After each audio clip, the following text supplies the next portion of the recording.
Hey guys, it's Kathleen. It's Friday, November 26th, which means it's time for another episode of Friday 5 at 5. Let's go. So today I want to talk about my top 5 favorite moments in my favorite TV show. My favorite TV show just had its 58th anniversary this week. And that's right. I am talking about the BBC classic, Doctor Who. You know, I know not everybody's a Doctor Who fan. I get it. Not everybody can be this cool. Hey, don't come at me. But no, it is a show that either you love or you don't. And I get that. I respect that. So I want to talk about my top 5 favorite Doctor Who moments. These are my top 5 favorite moments since the 2005 reboot. I am not a classic Who watcher. I tried. I can't do it. I understand why people can't do it. But you know, I thought I would share. However, for those of you who are interested in watching Doctor Who and haven't yet, spoilers. All right, number 5, Amy and Rory's goodbye. What? Kathleen, how is Amy and Rory saying goodbye one of your favorite moments? Nobody likes goodbyes. That's true. Nobody likes goodbyes. But people like completed storylines. Amy and Rory's story was complete. They had spent their time with the Doctor. They had done all of the things that they wanted to do. But Amy and Rory had talked about the fact that they were enjoying having a normal life. They were enjoying everyday life. They decided to travel with the Doctor one last time. And as one last times always go, things went wrong.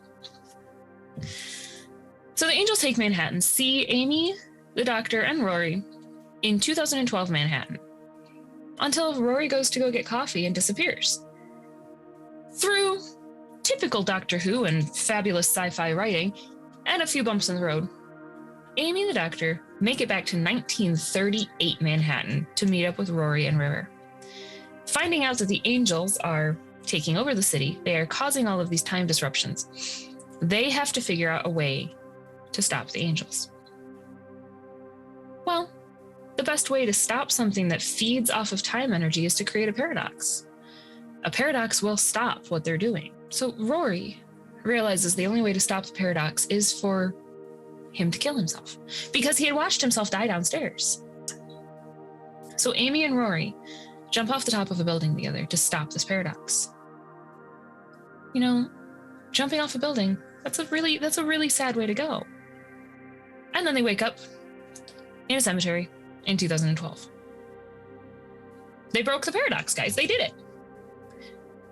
They're gonna go get in the TARDIS with the Doctor and River until Rory sees his name on a headstone. He sees his name on the headstone and he is instantly grabbed by an angel who is behind him and sent back in time. Amy decides to follow Rory. And that's a huge thing. That's a great thing for their storyline, because there had been moments in their storyline where Rory questioned whether or not Amy really loved him. And she decides to sacrifice herself to an angel so that she can be with the love of her life for the rest of their lives. That's pretty great. Amy and Rory end up living out their lives together. And I think that that was the most perfect ending for their story. I mean, you have their story arc from the 11th hour, the first episode with the 11th Doctor, where Rory's a comedic character, to then Rory getting taken by the time crack and Amy forgetting who he is, forgetting that Rory existed, to Rory coming back as a Roman centurion. I swear, if you haven't seen these episodes, this actually all makes sense. I am not speaking gibberish. But for the two characters who had waited for, Rory had waited almost 2,000 years for Amy outside of the Pandorica. For them to get to go together was the perfect ending for them. Number 4, Professor Yana. So during the 10th and Martha's time traveling together, they got themselves into some interesting situations. After stopping in Cardiff to refuel the TARDIS, the Doctor and Martha head to the distant future, partially because they're trying to outrun Captain Jack Harkness. They then meet Professor Yana, a human who seems to be trying to do the best for the people that are around him, trying to save them from their dying planet. until Martha realizes he has the same watch that the Doctor has. He's also a Time Lord. The Doctor thinks that he's the only Time Lord left until Professor Yana opens that watch. And Professor Yana is none other than the Doctor's nemesis, the Master. But why Professor Yana? Why is his name Yana? Yana is an acronym for "You Are Not Alone." Well, those were the final words that the face of Bo said to the Doctor. Well, who's the face of Bo? None other than Captain Jack Harkness. Again, it's one of those moments where all of these puzzle pieces that shouldn't fit suddenly click, and you realize why you love the show. Number 3, who is River Song? We're first introduced to River Song in the episode Silence in the Library with the 10th Doctor and Donna. River Song comes into this relationship knowing literally everything there is to know about the Doctor, but he has no idea who she is.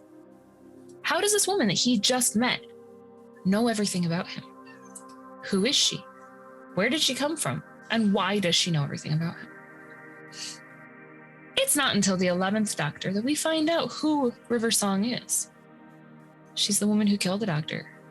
She's the Doctor's wife. She's also the daughter of Amy and Rory.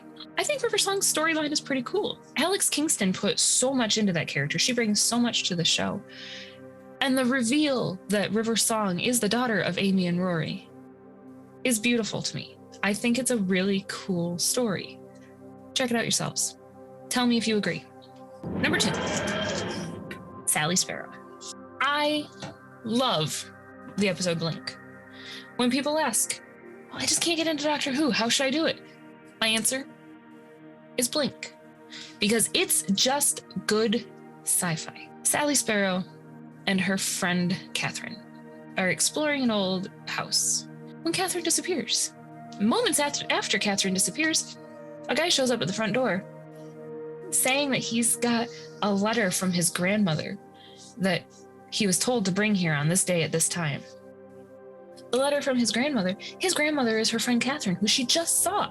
Catherine was taken by the Weeping Angels. But Sally finds out that there's these notes written through the house warning her about the Weeping Angels, saying her name specifically. There are Easter eggs on DVDs of this man talking to the camera, obviously having one side of a conversation. But who is he? Why does he know this information? And why is this Easter egg only on the DVDs that Sally owns? We find out that all of this information was given to the Doctor, the man in the DVD, by Sally herself. So she has a conversation with this recorded version of the Doctor where he is reading off of the notes that her friend is taking on the conversation that she's currently having, that he's already had. But it's super cool, guys. It's super cool. And the Weeping Angels are seriously scary. My favorite Doctor Who moment: the Dr. Donna and the return of Rose. I got into Doctor Who in 2005 when it rebooted with Christopher Eccleston. And I know that the 9th Doctor is not everybody's favorite, but Rose Tyler, the first companion in the new reboot, has probably the most heartbreaking ending. She is trapped in an alternate universe away from the Doctor, who she loves, until she figures out, because time is collapsing, she can make it through and she can come back into this reality. She comes back to the reality she's wanted to be in. She has come back to the man that she loves, just in time for there to be Daleks. Of course there's Daleks. There's always Daleks. Through the episode, there ends up being a meta-crisis between the Doctor and Donna, which results in a human version of the Doctor, separate from the other Doctor. So now we have 2 Doctors, which is 2 David Tennants on screen. I don't think anybody's going to complain about that, ever. But this meta-crisis was born out of war. He's an abomination on some level. He shouldn't exist. The Doctor makes sure that this human version of himself can go be with Rose in the alternate reality, in the parallel universe. He gives her the best part of himself. He's got all the same memories as him. He loves Rose just as much as his original version does. But he's human, and he will grow old with her. She gets to have the Doctor. She gets the man that she loves, but not an alien version of him. Those are my top 5 favorite Doctor Who moments, guys. And yes, a lot of them are sappy. I'm a sappy person. It happens. Let me know in the comments what your favorite Doctor Who moments are. Or, if you guys haven't watched Doctor Who, try it. Try it out. Let me see what you think. Tell me what you think. And as always, guys, don't forget to like and subscribe, share the video, share the love. I love you. Thank you guys for being here. Thank you for watching. Bye, guys.